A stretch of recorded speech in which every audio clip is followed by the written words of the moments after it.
అందరికీ ప్రభువైన యేసుక్రీస్తు నామంలో వందనాలు. హల్లెలూయా మినిస్ట్రీస్ దేవుని శుభవార్త. కీర్తనలు 3వ అధ్యాయము 3వ వచనం. యెహోవా, నీవు నాకు కేడముగాను, నీవే నాకు అతిశయాస్పదముగాను, నా తల ఎత్తువాడుగాను ఉన్నావు.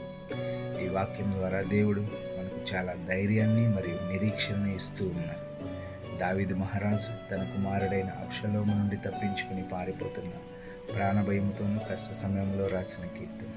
యెహోవా, నీవు నాకు కేడముగా ఉన్నావు, శత్రువుల నుండి కష్టాల నుండి కాపాడే ఒకే రక్షణ కవచం.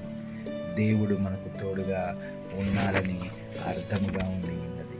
అలాగనే నీవే నాకు అతిశయాస్పదముగాను.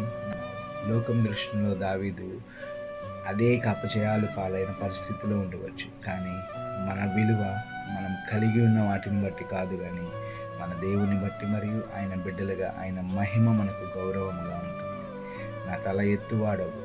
దేవుడు మనల్ని ఆపద నుంచి కాపాడే ధైర్యాన్ని, ఆత్మవిశ్వాసాన్ని తిరిగి ఇస్తాడు. అవమానపరిచిన వారి ముందే మన తల ఎత్తుకుని తిరిగేలాగా చేస్తాడు. దేవుడు మిమ్మల్ని దీవించి ఆశీర్వదించునుగాక.